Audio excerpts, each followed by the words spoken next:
Welcome back, everyone. My name is Preston Sibley. This is the SIBP55 podcast, formerly known as the PMB show. Today, I can't believe I'm saying this. I'm sitting here with Bobby J, Hardcore Pawn. If you guys know him, that's great. Bobby, how you doing today? Man, I'm doing amazing. To be honest with you, it's been a wild couple of days, but yeah, we're good. Yeah, thank you so much for joining me and taking your time out of your day to do this. But I want to jump right in. So, for the people who don't know, you were on a show called Hardcore Pawn. We'll get into a little bit more. But that show literally premiered back in 2010. I was 4 years old. I swear I have never heard of it until about 2 years ago, and now I cannot stop watching it. If you look through either my Amazon Prime watch, it's the only show on there that I'm watching. My YouTube history, every single day I'm watching straight episodes, clips, everything like that. Um, I've reached out and I've been in talk with Rich to get him on an episode. Oh, that's cool. And then things just kind of fell through. So we're still trying to work it out. But then just out of the blue, I reached out to you, and this is where we are now. Yeah, man, So here we are. I'm gonna let you take over. Just explain kind of what we're gonna talk about and who you are. Yeah, so my name's Bobby Janiec. Man, I was on that show for five. Well, I worked there for 5 years. When I started there, the first season had already been shot. Okay, so Okay. that was already in the books. So I went in, I got the job. I had interviewed with Seth. Later that night, man, I was laying in bed watching Fox 2 News. And there was a story on there about local pawn shop starting a reality show. And I was like, man, I just got a job there. And from there, man, yeah, literally the rest is history. Just I needed a job at the time, and I just happened to find that one. So from what you're saying, the first season was completely filmed already, like before you got the job. Okay. Yes, yep. So Yeah. when I got there, I think it was August. They had already the first season was getting ready to come to air. Yep, on True TV. Oh, cool. So what was your opinion about I'm starting a new job, but I'm also now gonna have so many cameras in my face filming me every day. Like, just what was your whole thing about it? Nerve So wracking? Was it? I guess you didn't even think about it, right? Because you have to understand when I was hired there to do a job, right? When I got my position there, I was a warehouse guy, right? So I started in the back bringing TVs out. So it was very well known by Les. He would let us know, you have a job to do first, right? You're not on TV. You're not here to make TV. Sure. You're here to do your job. That's Yeah. all anybody had to do there was their job. So Correct. it was very cool to come into work. The first time the whole camera crew was there and everybody had come, it was crazy, man. Right? Like I had never been around that. So it was definitely cool, but again, I wasn't concerned with it because I just started this job. So that's Sure. where my focus was. You know what I mean? Yeah. I guess you didn't want to do anything Right. wrong to be able to lose the job, right? Exactly right. Because it was very well known. It was made known to us that we're there for a job, Yeah. not TV. So Yeah. So what was life before you got the job, before the show and everything? life before at that particular moment, what year was that? 2010, 2009? 10, yeah. Yeah. So life before that was crazy. I had worked for a cable company here in Michigan. And I was in a what I would call now a very toxic relationship. I had walked away from that cable job, which was a good paying job for me, man. I was doing well. I was a single guy, in my 20s, and I was making some decent money. Got just wrapped up and made some decisions, right? Made some choices that kind of set me down that path. So when I got that job, I was actually sleeping in a house on Rosa Parks Boulevard in Detroit, okay, in Corktown. My girlfriend, we were staying at her friend's house. We had no place to live, bro. That's where we were That's where we were living. Really? We were sleeping on the floor. Yeah. And it was just the wildest time because then I got that job and, I was able to move in with some family and kind of start getting myself back and then just started working, man. And that was really my focus, So life before I got that job was chaotic. It was hectic. So you leave that, you get this job at American Jewelry and Loan. and now you get told that you're on this show now. So you come into work, and what is it? Just mic'd up, get ready, and do your job, So or yeah, I guess it didn't really happen that fast though, right? Mhm, It was always so my when I started there, I was in the warehouse. Okay. mhm. Um, bringing out pawns for people. So when people would come in and redeem their pawn tickets, we'd have to bring their merchandise out, you know. Yeah. So that's what I was doing. From there, then I got moved to the electronics, to the showroom floor, right? You're in the big time now, right? You're Yeah, coming from the back, yeah. and you're out on the floor. You're on the sales floor now. So now I'm Yeah, selling everything on that sales floor: TVs, video games, you name yeah. it. The show is starting to gain popularity. Okay, we're starting to get more people coming into the store. Mhm. Um, Les and Seth had approached me and said, "Hey, you know, somehow it came up about merchandise, and I think Seth had reached out to somebody and had that developing, and it was kind of brought to me like, hey, would you be interested in selling T-shirts for us Mhm. behind the jewelry desk?" Now you got to understand something about the hierarchy of American Jewelry and Loan. Okay, Mhm. you start in the back. You have your warehouse guys. You have your loan officers that sit at the windows, right? Mhm. You have your electronics and your showroom guys, and then you have your Mhm. jewelry guys behind the Yeah. counter. That jewelry counter is It looks the hectic. place to be, right? Yeah. Like that's where you want to be. So I was like, yeah, absolutely. We'll start doing that. Um so now I get moved from electronics, right, to the jewelry section. Yeah. But it's for merch only. So I'm still having to split my time between selling t-shirts and selling Yeah. stuff on the floor. Um Sorry to yeah. cut you off, but I wanted to say that's something when I noticed the show is the actual the hardcore pawn T-shirts that are hung up. Mhm. That was gonna be one of my questions on. So they didn't care about having the TV show name on the walls and stuff while the show was being filmed. That is a great observation, man. So they did have a problem with it. There was a big problem with it, to the point where we were always having to hide, turn them and hide them and stuff like that. Mhm. Because you got to understand, in TV, none of that stuff exists, right? It's Correct. it's Yeah. our just day at work, man. That's what it's supposed to Yeah. be. So, we were always in a kind of a little battle with the logos of the t-shirts and stuff like that. And if you Mhm. notice in the background, in the very early episodes, when you start seeing shirts back there Mhm. is just a wire rack that Yeah. everything's kind of stacked on. Mhm. As it gained, they made that a permanent structure. They actually had it custom built, cabinets and everything, a whole, I mean, long, beautiful woodwork. Mhm. Um, and that became a permanent thing. And then the only thing we would have to move at that point would be the rolling rack where the shirts were hanging. Okay. Yeah. Yeah. Yeah, yep. Hmm. That's interesting. It did become a problem because of Mhm. how popular the show was getting. Hmm. Yeah, big And time. then and then for filming days where they're just fans coming in trying to. Yeah. Yeah, so that was always chaotic. Because it's a fully functioning store, right? Like we're open for business every day. Yeah. So you have our normal flow of customers, which on any given day could be ridiculous, right? It could Yeah. be um hundreds, thousands of people coming in that store. So when you saw people standing in line, when you saw people in the pawn lines or standing outside the building, that was every morning. We had people lined up Mhm. outside of our building every morning to get in, customers. Okay. Yeah. So yes, now you're trying to continue business, but now you're filming. So Yeah. once it started to get real popular, it became a hassle sometimes. Mhm. Big time.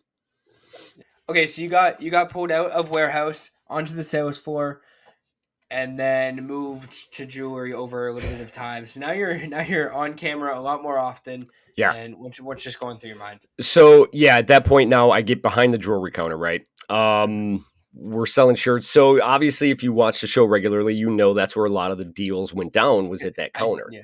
right? Yeah. So you would start then seeing me in the background, walking, whatever. One of the first scenes I ever had on the show was when I was dealing with a customer with a PlayStation. So I hadn't made the move to the jewelry department yet. Okay. So that was the first time. And then once I got behind there, I'm selling shirts, but then Les sees we could have another set of hands back here for jewelry. Mm-hmm. At that point, I got the jewelry key. Okay. I get the key to the cabinets, right? I can start selling jewelry now while I'm selling t-shirts. So once that happened, I would only go onto that sales floor if I saw that a customer needed help or something like that, right? But my position in that store was I came in, I got the POS ready for the merchandise that day, and then I started selling jewelry. When the fans came, that was my business, right? So once that started happening, of course, start seeing me in the background more. And then, they were like, "Hey, do you want to be in the scene?" And I remember it was the camera crew that asked, "Hey, do you want to?" And I was like, "Listen, I don't know. I don't want any trouble." You know what I mean? Talk to Les and Seth about that because I didn't want to just put myself anywhere. So they agreed. I started getting used more, and that's when it really just kind of started turning into something different. You know what I mean? So now, big question a lot of people are asking, and you know the answer, and so do I. But how much was staged? How much is real? How much is fake? So I covered this. I mean, it's the question that I've heard for the last 10 years, right? It's the one, and people have to realize one thing, man, that TV is TV, right? It's TV, and it's TV, also man. regular day of work. Right. Like I said, the way that I can describe it, that is the truest way to say it, is it was a beautiful blend of reality and reality TV, right? Yeah. So like I said in that TikTok, was there storylines created? Of course. You have to have that to keep the flow of a show going. You know what I mean? It's entertainment. So were some customers hyped up by the crew? Probably too much. You know what I mean? Did those turn into real situations? Yes. Real things happened in that store all the time, whether there was a camera there or not. So when I say it was a perfect blend of real and reality, I think as a viewer, you can watch and you can be like, when something feels on or off. You know what I mean?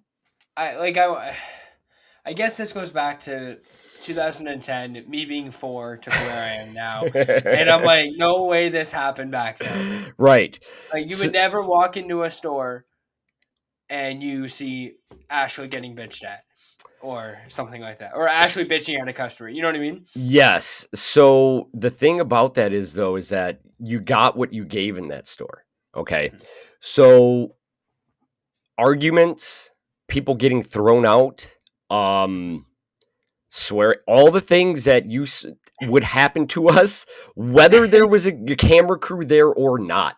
Yeah. You know what I mean? It was real life. It's 8 Mile in Greenfield. It's Detroit. Yeah.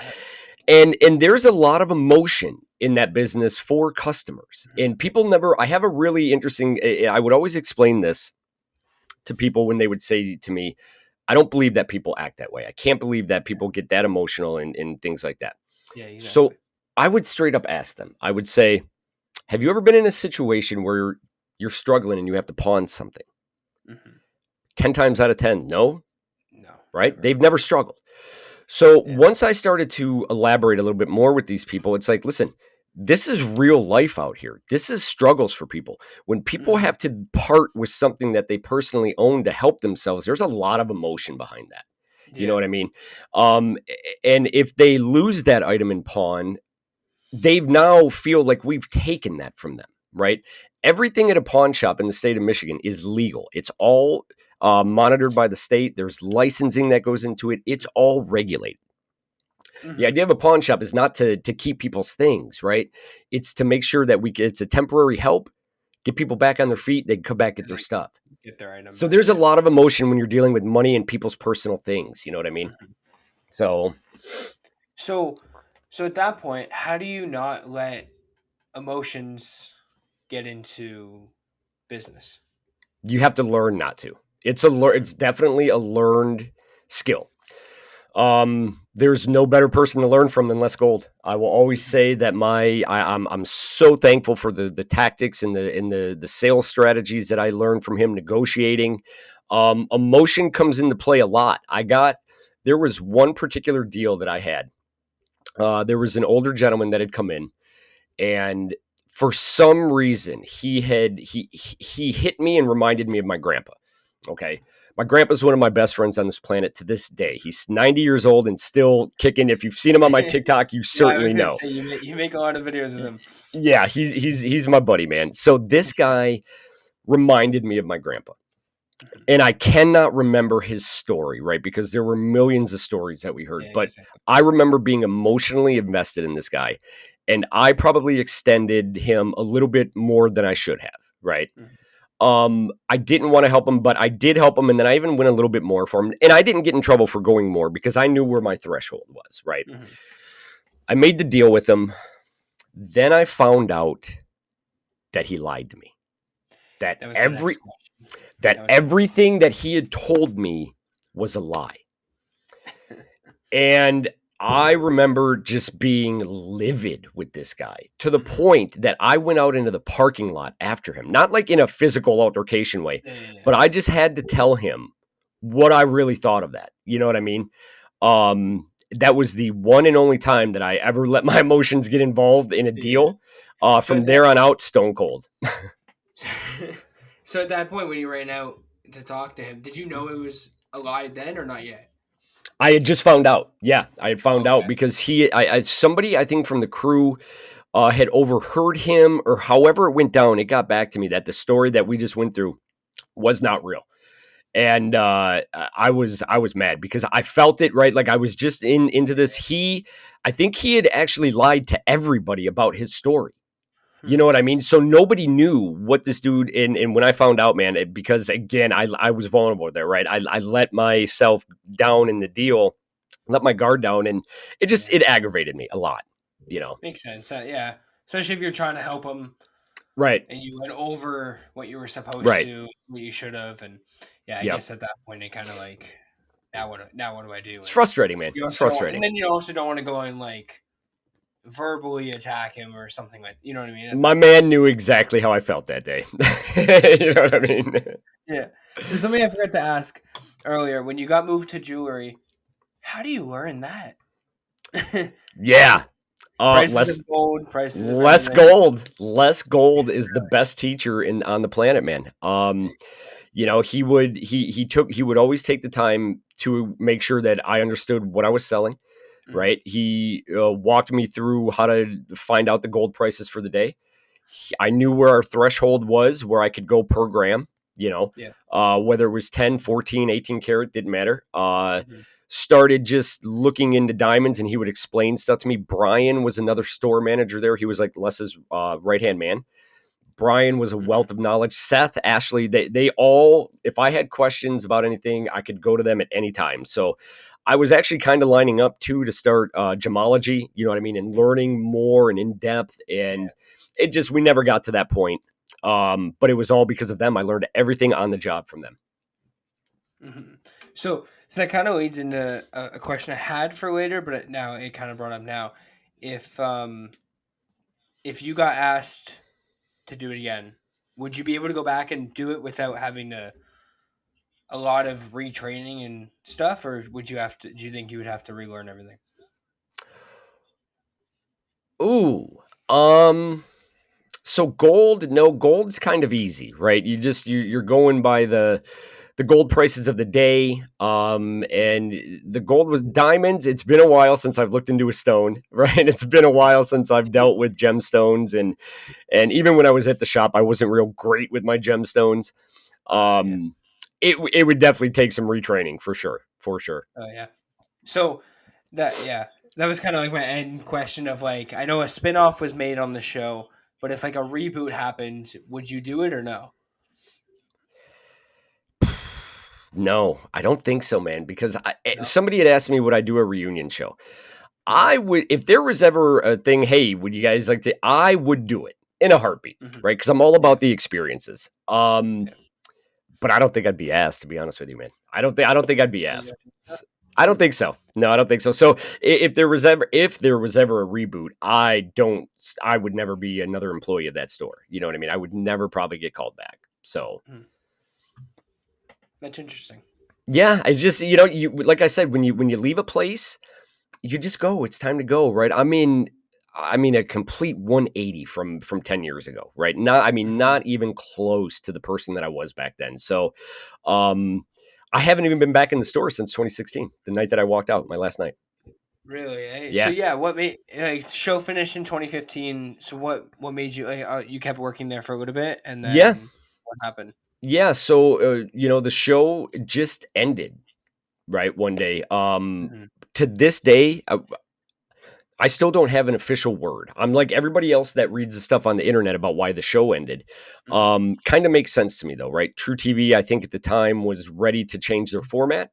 And Practical Jokers had taken Yeah. over that network, Yeah. Yeah. right? And I 100%. think there was just no room for lizard lick towing and Yeah. true. You know what I mean? I just think it was time they had a good run. So the camera crew leaves one of their runs and they never come back. We never see them. We never have a meeting about it. Really. So at that point, it's just business as usual. So for about the next year and a half, I really started working to better myself in the store, right? Because it was still my job. I still loved being there. Yeah. 100%. I was working back in the warehouse again. And I had taken on a project to kind of overhaul the whole warehouse back there. I mean, we're talking month-long project. Months-long projects. If you've ever, I don't know, you could kind of get an idea of what that warehouse looked like from the show, but it was 40,000 square feet of, oh my God, right? Of everything and anything. Of any and everything, man. So I was really looking at the time to better myself into like the warehouse manager position is what I wanted in the store, right? So I took on this project. Yeah. So to just to keep my job. Hey man, this is what we're working on now. So, and that just fell through, right? It didn't come to fruition. For whatever reason, man, I don't know if my place had changed with the guys. They were going through some changes with the company as far as like looking at a consultant and stuff like this. And they were just doing things for their business. You know what I mean? Yeah. It's also, I don't know, this could be wrong, but at that point of the show's over, now you have like the show when it took off. Now you have all these fans coming, and it's like almost unsafe for Seth, Les, and Ashley, and like all of you guys at that moment, right? So does like a lot need to be changed for that? Like I know they're still working there, but are they there every day or? Yeah. So to be honest with you, once the show ended and the fans came in, I mean, we never had a problem with any of that. You know what I mean? Of course, we had people that acted fools and stuff like that. But no, I mean, once it ended, the people were still coming in. You know what I mean? But there was nothing crazy that happened once everybody was just kind of doing their job at that point. Lessons. Yeah, exactly. Les and Seth are there every day, as far as I still know, right? Yeah. It's their store, so you could walk in there any day of the week, and unless they're out on business, they're probably going to be there. You know, Ashley is not at the store anymore. She has a store down in Detroit. She's selling jewelry, killing life right now. She's doing great. You know, 100%, yeah. I've tried getting, as I mentioned, like I was talking to Rich. I've tried Les to get on here. Dude's way too busy for this. I could imagine. Yeah. I can't even get a hold. Right. Yeah. But I also feel like anytime you call and you ask for them, it's like either 2 hours. Is this serious or is this just fans calling? Right. Yeah. There's probably a lot of calls that still come. I mean, even when I was there would be fans of the show that would call all the time. There's probably a way, I would think, that calling the store directly wouldn't be it. It would probably be like through somebody that's in his circle, his handler. Yeah. You know what I mean? I would imagine that he has people that handles all that. Yeah. Because the farthest I think I've gone is like, what is your message? And we'll pass it on. And so I had everything. Because that whole morning before I called, I wrote everything out. I want my exact script that I'm going to say and everything. And okay. Pitch my idea, right? Yep. So I had said everything, got the idea through, and then it was like, okay, we'll pass it on. And that was the end of it. So. And that's they probably passed it right into the one special filing cabinet. Exactly. Yeah, I know. So. Sorry to interrupt this podcast, but today's video is sponsored by Game Art Style. Do you ever want to see yourself as your favorite video game character? Then check out Game Art Style on Instagram. Link is in the description, and check it out. Do you want to be Fortnite, GTA, RDR, Cyberpunk, any game you want? I'm sure this guy can do it. Check it out. Here's a photo he made of me from GTA compared to the actual photo that I took in my school library. What are the difference? Can't even tell. GTA is who I am now. Alright, check them out. Game art style link is in the description. Back to the video. Okay, so I want to get into more of the specific episodes and your most popular clips when you look up your name with the show. So the list I have here, I'm just going to throw them at you. Okay. We have the dunk tank, the proposal, the hair helmet, and the sex toy. Okay. So I'm going to leave that. I'm going to leave that with you, and go ahead. Okay. Let's go with the proposal first. Why not? So, yeah. Trina was a regular customer of ours. Every time Trina came in, she was sweet, she was nice, she was quiet, really kept to herself, didn't really cause us any problems. Was perfect customer. My favorite moment of that episode, there's a couple, was when Trina first walks up. Now, during the course of the day, you never knew what was coming, right? You never knew anything. So Trina walks up, and I was surprised to hear that there was a marriage coming. You know what I mean? Because I had never talked to Trina before, right? Like it was always just, what's up? How you doing? Stuff like that. So the whole idea was just, we're selling a ring. So I guess with me, man, I'm never afraid to say no. You know what I mean? So when it was asked, can I practice on you? As shocked as I looked, I was like, yeah, I mean, why not? Now, remind you, we're filming, and there is a store.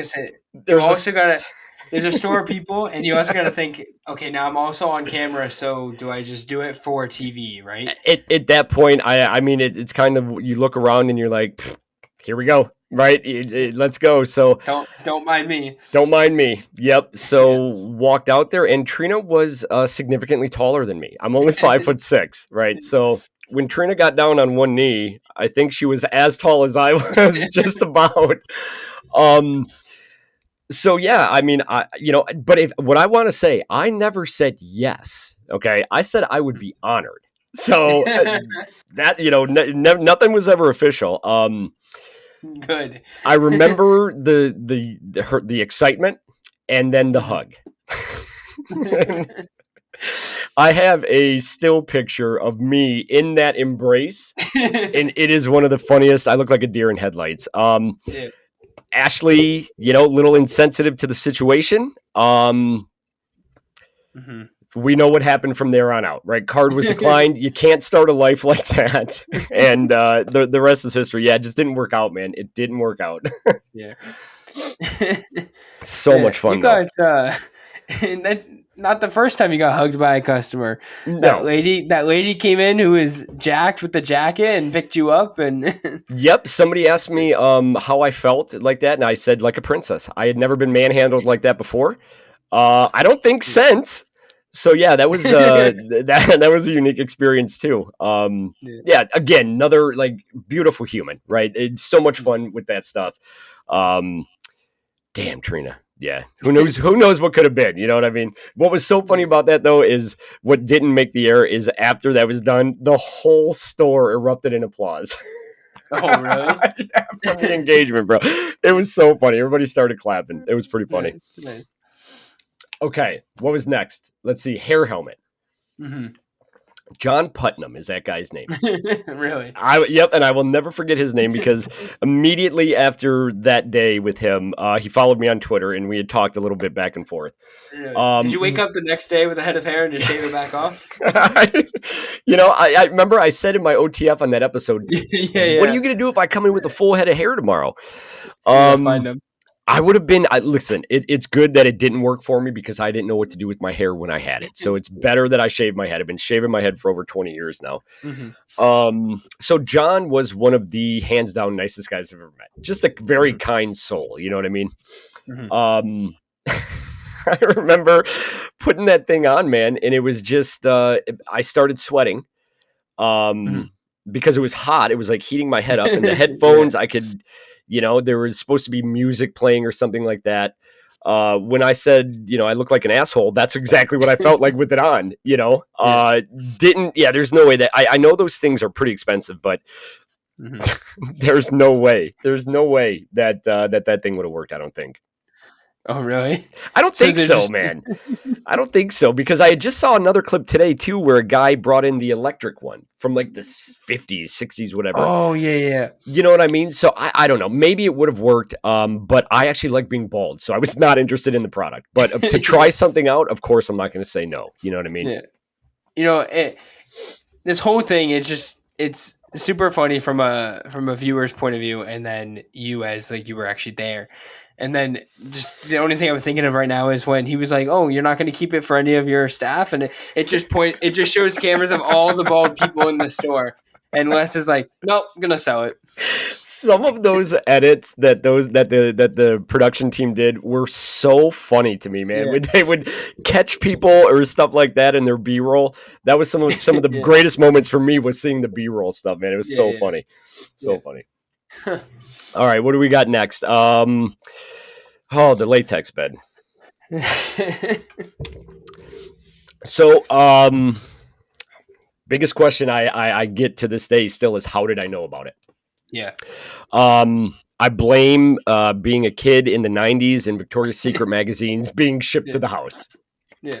Right. I blame that. Well, no. Okay. I just outed myself. I blame that for my foot fetish. That's another one from the show. So we'll use that one. That's how I got to the feet. Okay. The bed was when I was a little bit older and as a teenager, and HBO had a show called Real Sex. If you've watched that show, it was extremely graphic for the time. But it was super informative too, because it was all from all over the world. So all the fetishes and kinks were explored on that show. Mm-hmm.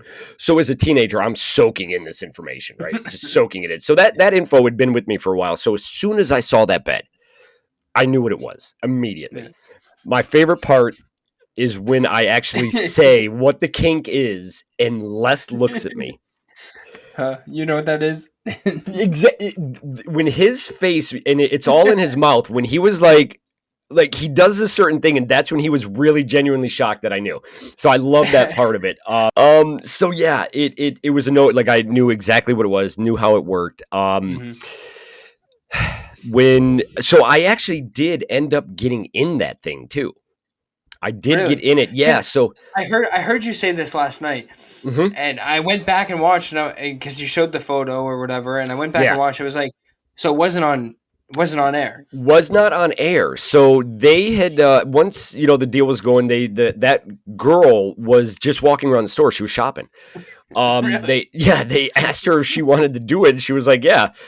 So after that scene's done, right? Everything, the deal's done. They were like, Bobby J, you want to try it? And I was like, oh, hell yeah, I want to try it. You know what I mean? So yeah, that's when I got in it. And then in the picture, that was me, me in there with Les. Ashley was to the right, then the girl was behind us. So yeah, got in it, man, and it was wild. Like when I said I was hugged up, but it was intimidating. Yeah, it was weird being in there a little bit, but it was kind of cool. It was cool. Yeah, I guess for the viewers, like we got to think with this. We're talking about back in 2010, 2011 type, like 13, 14 years ago.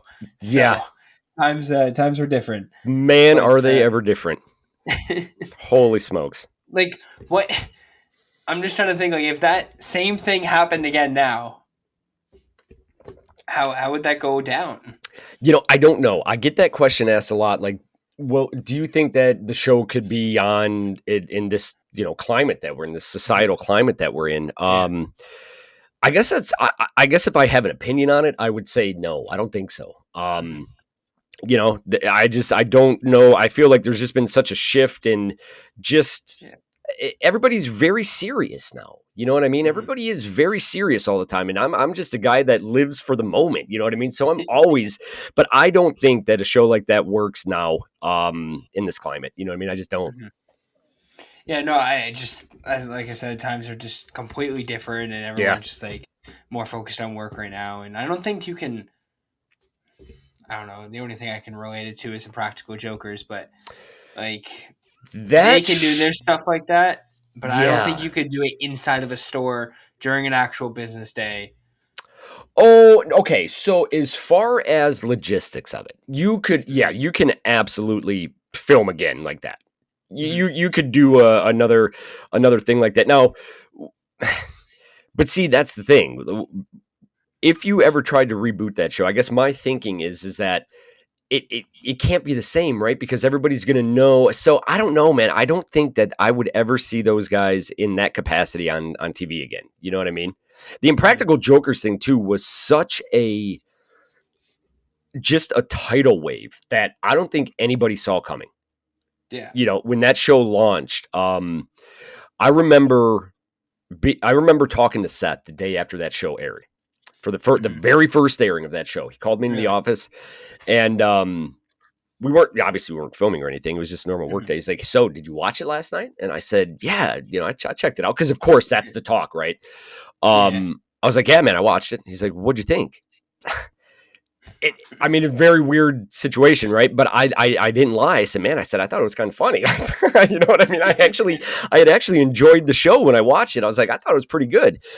And he was like, man, yeah, I don't know. And he was a little doubtful of it, you know what I mean? And I guess looking back, rightfully so, because you didn't really know. I thought it was funny though. I was like, in my head, I was like, that's kind of funny because I'd been in comedy, previously. I had done stuff at Second City and stuff like that. So I was like, this is kind of good. And then once that tidal wave came through True TV, it was over. It was over quick, you know? So they were just on tour and they were just here, and I wish I went. Like I was busy that day, but I regret not changing my plans to be able to go. And I've never met the guys. I've never had any interaction with those guys. We just happened to be on the same network for a little. But I wasn't a major player. You know what I mean? I was just an employee of that store and got to do some cool things. So, but when that wave came, man, it came quick. All right, the last specific, the dunk tank. The dunk tank with my buddy Karen. I got questions about that. Okay, so this story about the dunk tank is, man, it's a good one. So, we walk outside, right? We're running the deal. We all see the dunk tank. Karen, me and her make that deal of, I get up there, then she's gonna get up there. So, because it had to be a 1-for-1 for me, it was no other option. Well, as we're going through, there was a break or something like that, and I got pulled over, and they said, listen, it was early in the morning, too. We had only been open for a little bit, so we still had the whole day to go. They had pulled me over and said, listen, we're here all day. It's the work. You can't sink Karen because she's got more stuff to do. You know what I mean? And I was like, oh, so I'm not allowed to dunk her. I had, and they were like, yes. So I'm pissed, right? Because like this was probably the one chance I didn't have any ever retaliation against Ashley for the stuff that she put me through. You know what I mean? Not that I wanted it, but this was my one time to have some vindication. This is your big camera moment. You know what I mean? Exactly. But more than that, this is my time to get back at Karen. Right. That's what I wanted. I wanted just to get back at her. Yeah. So I can't three misses and then I'll walk over and just for that and for just the normal things to our work day when we would go back and forth, you know what I mean? So I was just really looking forward to sinking her, but I couldn't. So as I'm walking back to get in, where I have to be, the door opens to the front of the store and Les yells across the parking lot. He yells my name and Les could yell my name in a room of 10 million people and I would hear it as clear as day. You know what I mean? Yeah. He yells, Bobby J. And I turn around and he looks at me and he just went, dunk it. It was one head nod. And in that exact moment, I knew what it meant. Nothing had to be said. I turned around and I went back, stood in my position. Karen gets up there. I throw the first one and I miss it. I throw the second one and Les is still walking. Him and Seth they're not in the scene at all. This is not, they were just in the store. I was just going to say, like, it's weird. It looked like it all just happened in one, editing, right? The beauty magic of TV. Exactly, yeah. So, you would never have thought there was a pause. Never would have thought. They're walking up, throw the second one, miss it. That third one, it was a dead ringer and she went in. And when the camera crew, everybody had earphones, in their ear because they had to communicate. You could hear the control room screaming from inside the store that I sunk her, and they were livid with me. The camera crew was super mad because I was not supposed to do that. So that will forever be one of my favorite moments. Was that dunk tank for sure? So that's my question. Extra clothes need to dry. My girlfriend at the time, I lived in Ferndale, so I lived at Woodward and 9 Mile. We worked on 8 Mile. My girlfriend at the time had brought me a change of clothes. Yep, she brought me, and then somebody had to bring Karen clothes. That was my question. Did you just I guess you're at work, you just have extra uniforms? Did you have no, I had to have clothes brought to me. Yep. So, yeah. Huh. Okay, so we've talked about your specifics and the clips that have been roaming around the internet and stuff. Let's talk about your best moments and the worst moments, because after hearing these last night, wow, I was not expecting that. Let's just put it that way. Yeah, there were. Okay, so let's start definitely with the best moments. I answer this question the same way all the time, and the whole thing was the best moment, right?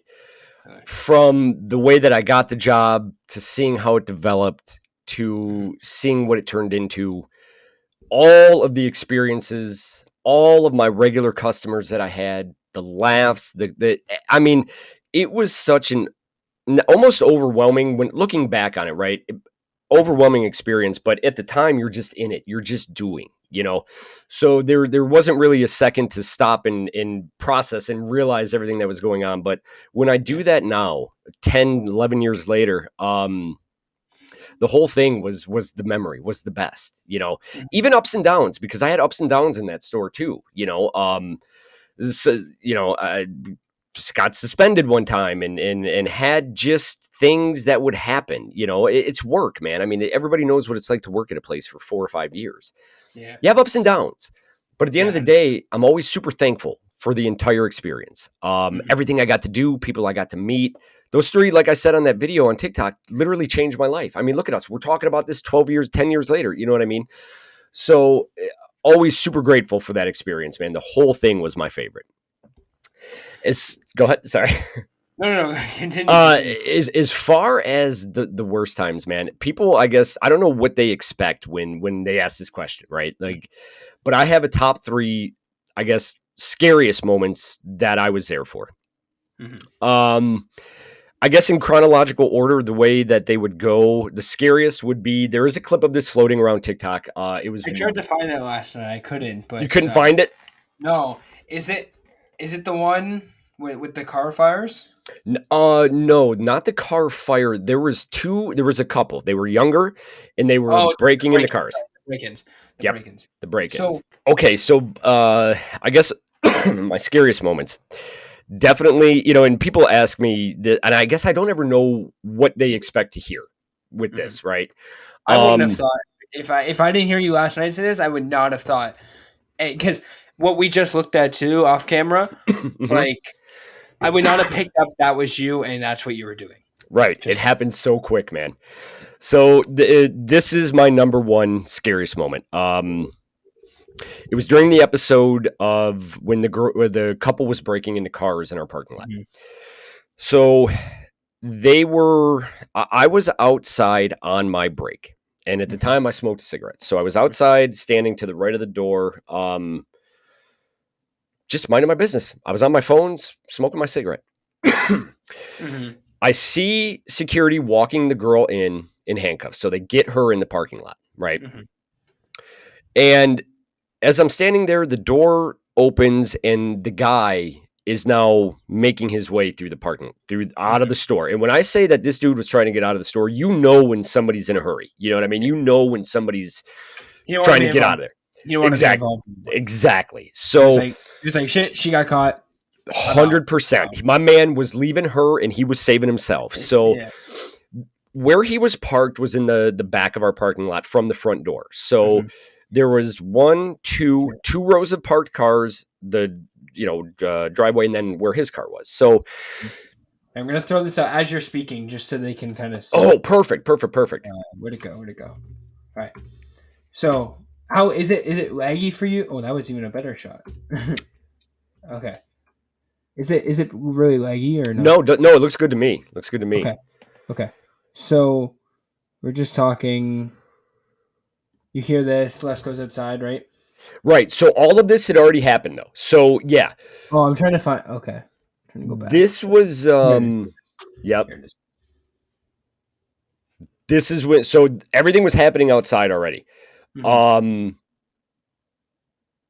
Oh, it's so wild to see it, man. Hmm. Okay, right there, that guy that just ran in the brown that ran out, he was part of the show's security team. Okay, Okay. that guy right there, Okay. he's part of the show's security. You see, if you're looking at this picture, that the front of the store, the gold pillars there. Yep. Yep. So I was standing the one on the left, that one. And at that time, before this guy came out, before any of these guys even knew what was going on, I was standing by that white pole. I had walked down the same direction he was, but I had walked down the driveway and around all the parked cars. Okay. Okay. So I was. Because from what I remember, sorry, it kind of like front of the building, and then it took like a hard right. There was when you turned in off of Greenfield, our driveway, you went down and then it just kind of, you turned left into through the gate. Yeah. And then you would be presented with the store. So at this time, I'm already out where I was at. That's why he starts running. As I was walking around, this guy starts running to his car. He was facing the lodge, so the only way he could go was to back out. Okay. He gets in his car. Yep. He backs out and he slams into a parked car. And now I'm standing in the driveway where he's going to try to go, right? Try to get out. He puts it in drive and I'm standing in front of his car. This right here was Is this his car here with the door open? That was another car that I think was his car is behind the one that the door is open. Right. His car is, yep, he was in that one. As this camera crew came running out, and I heard all this after, they were screaming frantically on the headsets that there was an incident in the parking lot, and I had somebody at what I always call pew point. Okay, I don't know what the rules are anymore, but no, go ahead. I don't care. So basically, when this kid hit that car, his idea was to go down that driveway where I was standing, and at that particular moment, I had every means necessary on my hip to defend myself. Okay, yeah. I was armed. I'm a licensed carrier. That's what it was. Yeah. This scene right there is after that guy in the brown came running out, grabbed this guy out of the car, and I had him at gunpoint on the ground. There were needles in the car. There was, it was a disaster, man. It was one of the weirdest things. And when I say it was so quick, bro, I always think back to that day. If it was a split second different, if any movement was different, both of our lives would have been changed forever. Yeah. Hands down, one of the most serious situations I was in was that one. And you would miss that if you didn't stop it at that moment. You would never see it. You know what I mean? Yeah. The fact that I just pointed, I was like, "Is that you?" And as you can see, your hand was up, right? So. Yeah, that was crazy. So that was definitely number one. That wasn't the first time that like something like that had to happen. Right? No. Well, so no, not really. I mean, as far as the breaking in the parking lot, that stuff happened in that parking lot. Cars did get broken into. It's Detroit, right? It'll happen anywhere. So, yeah. So the second time. My second scariest moment, man. Normal work day. We're not filming. It's actually towards the end of the night. So the shop was relatively empty. Okay. But we did have two women in there shopping. And I was at my normal spot behind the jewelry counter. I think I was doing some with the merch or in the cabinets, something. But there was an employee that was selling to the two women. He was to my right. And I was just behind the counter doing anything. So my line of sight was directly at the front door. There was only one way in and one way out for customers. So I saw this guy walk in, and I don't know if you've ever been in a situation where your gut just tells you something, right? 100%. Pay attention to this. Yeah. For whatever reason, I focused on him, and I just started watching him. He walks in past the pawn desk, makes his turns right and walks right in front of Hook, which was a guard there. Hook and I very briefly for a second just locked eyes. Just like a you good? Like we were communicating without even saying anything. You know what I mean? It was I'll never forget that when we met across the store like that. So we're watching this guy. Oh, hang on. What's that? Sorry. Did I get a little laggy there? I might have got a little laggy. I think you said we were on the same level. We knew. You know what I mean? We knew without even having to talk what was up. Okay, cool. So again, we're watching this guy and he's just moseying around. And now I'm planted at the jewelry counter. And this guy, my employee still, the other employee was still selling to these two women. These two women started saying how they can't believe, the show, that it's not real, that there's no way this stuff happens. You want to talk about divine timing on this. As soon as that woman said that, this dude turned his back from me and made this kind of motion, right? When he came back around, he pulled a hammer out of his sleeve and was going to the jewelry counter. Without even thinking, I grabbed the employee next to me and I literally dragged him out of the way. I told the two women, hit the fucking floor now. Yeah. As I pull, and I now have him at gunpoint, Hook backs up, meets him in the aisle that he was in. He's got him at point. And the guy's like, holy shit. You know what I mean? Like everybody just stops in the store because I'm screaming, Hook's screaming. The ladies are screaming on the ground. Nobody knows what's going on. You know what I mean?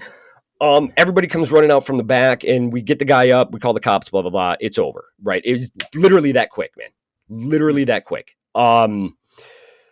Those women get up and they look like white as a ghost. I mean, they talk about having a surreal moment when you're just saying how none of this shit's real. And then you're on the floor because there's a gun. You know what I mean? Like, yeah. Fucking crazy, man. So that was definitely one of those moments. Right? Like you take a breath and you're like, okay.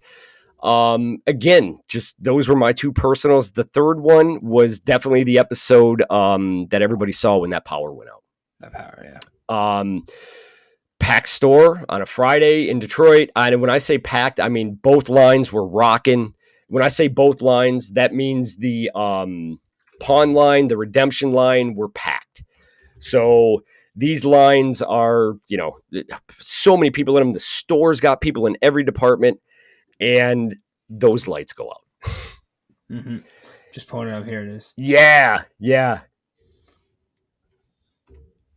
You want to talk about your heart hitting your ass, man. It was chaotic. And the only thing you could do at that point is so pack store here. Yep. Everywhere. Both lines. So that's what I say when I say both lines. Like that's the pawn line to the left. The redemption line would be to the right. Yeah. And it's that dark in there. It is that dark in there when those lights go out because the windows on the building were tinted for filming. So imagine having 20 or 30 people even in the back of the store somewhere where you can't see anybody.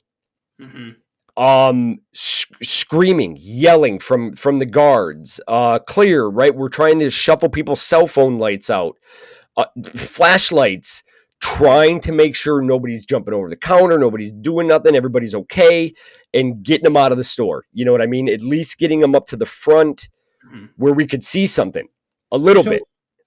Sorry, so my question, did this ever get asked on why Les didn't turn on the generator sooner? Bro, don't know. No idea. Right? No idea. I just work there. So yeah, I literally don't know. No idea. Yeah.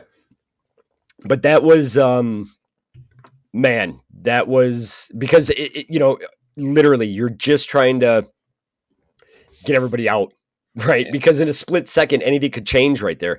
When it was, bro, I could feel like the anxiety in my chest from that day. You know what I mean? It's like, damn, that was wild. So those definitely my top 3 moments for me personally. You know what I mean? Now, was it a scary place to work? No. I never felt like I was in danger or anything like that. Obviously we had weird things happen, right? It's real life, but except for those few like the worst moments with like of course, right. point stuff. But other than that, regular day filming, non-filming, whatever, typical job. Yeah. People would get thrown out. You'd hear yelling. You'd hear somebody cussing at the pawn window. Yeah. You just kept on moving. You know what I mean? You're working at a pawn shop and all, and people who are going to lose their items or people who are going to. Right? Yep. Yeah, man. Okay, so we've kind of covered everything that I had kind of written down that I wanted to speak to you about. Again, thank you for spending your day. Hell yeah. Doing this. I want to talk about kind of like your after the show, right? So we've covered everything that happened before the show, during the show, and now let's talk about after and like where you are today. Yeah, man. So what was it? 2016. I put my 2 weeks in, and that was it. I haven't been back there since. With me, the story always, this is going to ring true to how I got the job. When I left the job, I was in a really toxic relationship again. What do you know? At that point, I had made a decision that I wanted to try California, right? My mom lived out in California. And I wanted to get out there and just try maybe some stand-up or just see what was out there, see what it was like. So October of 2016, I packed up and me and my dad hit the road and he drove me to Arizona and then I completed the drive to California. I lived in Oceanside for 8 months. I was out there and I did get into stand-up. I started doing some kind of similar to the training that I did at Second City. I started training with Pauly Shore's sister, actually, at the Comedy Store in La Jolla. They had a stand-up training class session. So I did that and then did some performances with that class and then just started feeling like there was I didn't belong out there. I wasn't feeling comfortable, right? My relationship had ended and that was a complete disaster. Mm-hmm. I felt like I was time for me to come back home. I had really missed Michigan. It had just so happened that while I was still at the pawn shop, I had got an agent. Okay. And for talent, right? So I've done voiceover work. I've done, commercials, stuff like that. So at the time, my agent, when I was still at the pawn shop, got me an audition for this company called Bars Leaks. Yeah. Okay. It's an automotive brand. You could buy it literally in any store that you go to in your town. So I was under contract with them as their like part-time spokesman. Well, fast forward to 2017, I'm deciding that I'm coming home from Michigan, and that company who I was just under contract for reached out to me and said, "Hey, do you want to do your old gig full time with us?" Mm-hmm. And I said, "Man, that kind of is working out perfectly because I'm coming back to Michigan. I don't have anything available to me, no job, no nothing." And the Bars Leaks, that was the company. There's videos on YouTube of me doing all of their if you go to their Bars Leaks YouTube channel, some old videos of me. I did a lot of work with them, man. I was actually on two more TV shows with those guys. There I am. Yeah, this is one skit that I had an idea for our $10,000 sweepstakes winner. So I did, I worked for these guys for a number of years. Mm-hmm. And I did TV shows with them. I appeared on an episode of Wrench Wars and Power Nation. Those were two automotive shows. Yeah. And I was their spokesman. I represented their brands. I was at trade shows, stuff like that. And I loved it because it was fulfilling. I was creating. I was in front of the camera again. You know what I mean? I was representing something that was a really good company that was really taking care of me at the time. And I was super appreciative for that gig. For sure. Fast forward to 2020. Everything gets shut down. Okay. Sent home from the office, working in my kitchen now. No more travel. No more TV. No more voiceovers. No, right. So my creativity, which I'm a very creative person. That's how I express myself. Right. I wasn't creating anymore. And I was now sitting in Zoom meetings, and I'm getting bitched at because I'm not responding to emails. I'm trying to learn how to edit videos and Photoshop, and you know what I mean? And it just started to take a toll on me. About that time in 2019, I'd say I started watching alien documentaries. Okay. Got super into alien documentaries. That naturally led to like dimensions, which then led to like quantum physics, which then just the whole connection to spirituality connected for me. And I started to really grab a hold of just this spiritual way of thinking about life, right? And it started to resonate with me. Finally, for the first time, I felt like something was true, right? I felt like, hey, something's I like this feeling. So I started to pursue that more. I had hired a life coach, right? And I wanted to sit and explore this more and see what it was all about. I bought books. I started reading. I started just kind of taking myself into myself, if that makes sense, right? Like, let's start really vibing with this. Yeah. And it became my identity almost, so to speak, right? Like I just started identifying with it so much. And there was shadow work. There was ego dropping. There was facing some hard truths for myself, right? And this is all while now my job is starting to get not fulfilling anymore. Okay. I start this journey, man, and I realize that I'm not chasing my happiness. So I put my 2 weeks in. I said, I can't do this anymore. I can't be this corporate goon that is, in these meetings and not creating, and you're sucking me dry, man. And I walked away from it. Okay. And I focused solely on chasing my happiness. That was with my Twitch channel. That was voiceover freelance work. That was everything, right? About that time, my dad comes down with prostate cancer. Shit, right? Like, damn, Pops, what are we doing? So fortunately enough, I was in that position because I had just left that job that I said, man, I can come up and I can help you. Right. Because he's got nobody, right? He lived by himself. So I said, this is a time that maybe we can even reconnect and we're going to go through this, right? You're not going to be alone through it. So I made the move up here while still going through my journey and still expanding and bettering, right? And trying to now look at life from, okay, we got a battle in front of us. You know what I mean? We get through that. And just recently, within the last week, man, we found out that the battle's not over and we have a new one now, right? So we thought we were out of the woods or we were close, but now we just have kind of an entire new one that we never saw coming. You know what I mean? Yeah. So I think through the spirituality, it's helping me ground myself in wanting to just experience and kind of cherish every possible experience with my dad. You know what I mean? I'm a firm believer in that, obviously we all know nothing here is permanent. We're not here forever, so it's time to start living. And my journey of where I'm at, trying to just center myself, drop egos, and just exist is really helped me with this new battle with him. You know what I mean? Like I said, it's a new one. So when the time comes, we'll do what we got to do. So for now, I looked at my dad and I said, I got to do something here because you got to realize I wasn't expecting to be here this long, right? I thought we were going to get through everything and I was going to move on wherever it took me. Yeah. Once I realized that I needed to stay here, I said, okay, got to do something, right? Yeah, I'm not getting paid for my good looks. So I went and I got a job at a dispensary here in Michigan, fully legal, right? It's I love being in the cannabis industry. There's so much to learn, man. And so I started, I'm doing that now, still doing my Twitch stuff. And then I looked at my dad one day and I said, I want something for us that maybe will afford us the opportunity to just experience things. My dad's always talked about going gold prospecting, right? He's a huge fan of Gold Rush.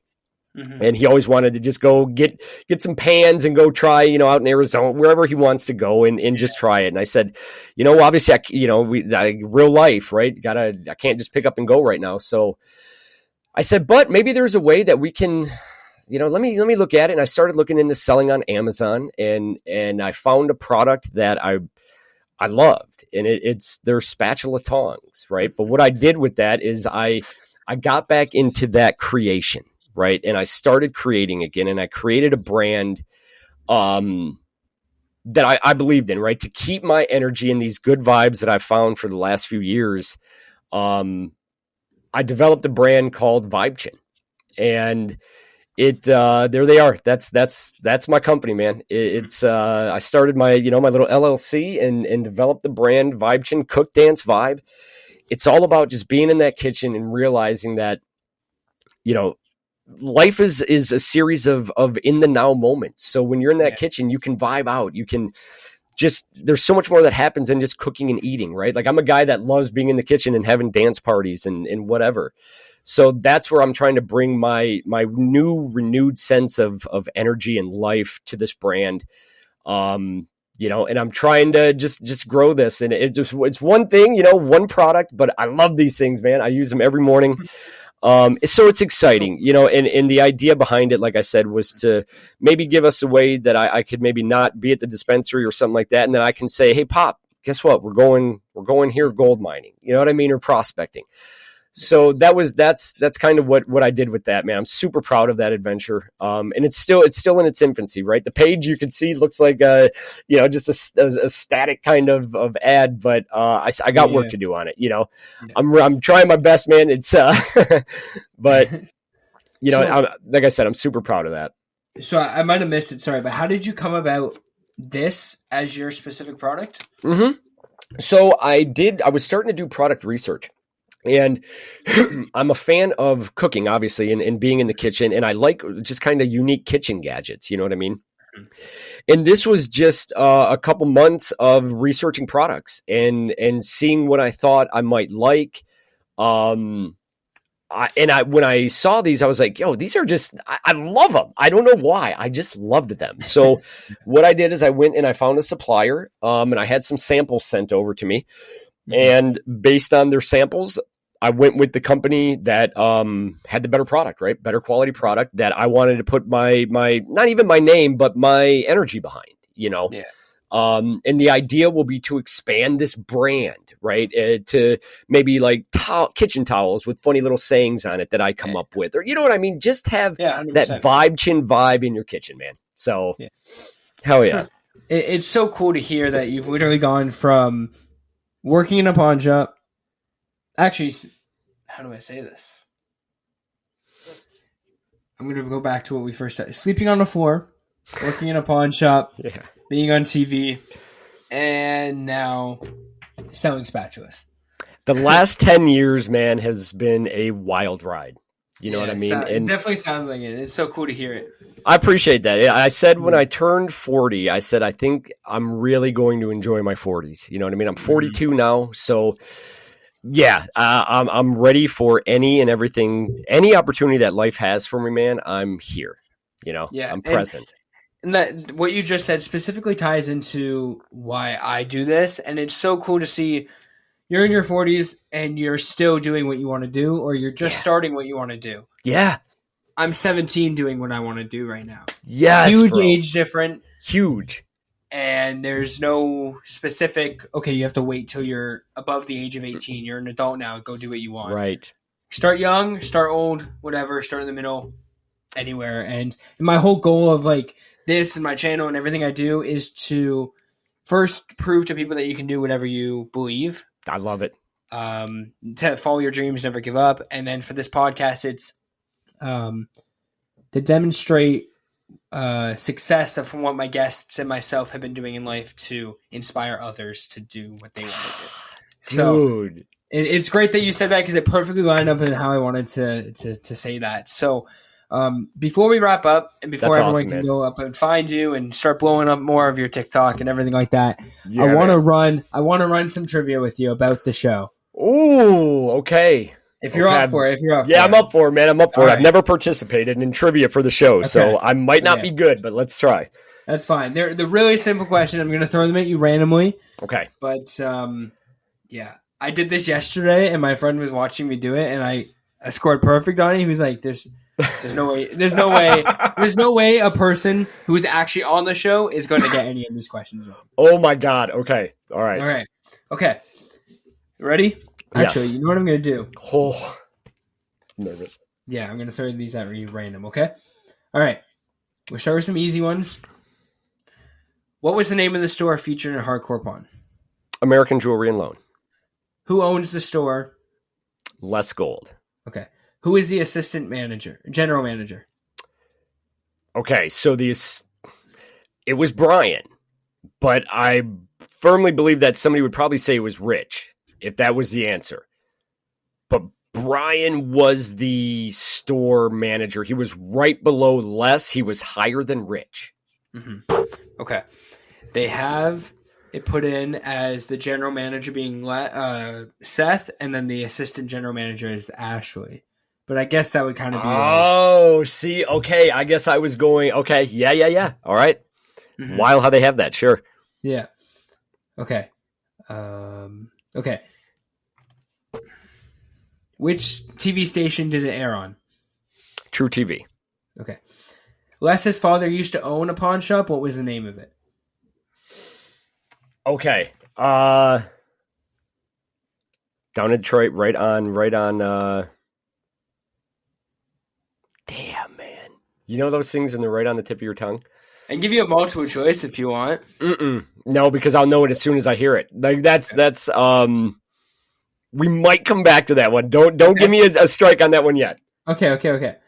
So I'm just gonna check these off, which ones we've done. So it'd be those two. Okay. Okay. Where is the location of the main store? 8 Mile and Greenfield in Detroit. Correct. Okay. And then how are Seth and Asher related to Les? They're his kids. Correct. In 2011, the Hardcore Pawn owners opened a second store. Where was it located? Pontiac. Correct. And then what TV show was Hardcore Pawn compared to? Pawn Stars. Correct. Back up to this one. Les's father used to own a pawn store. What was the name of it? Final question.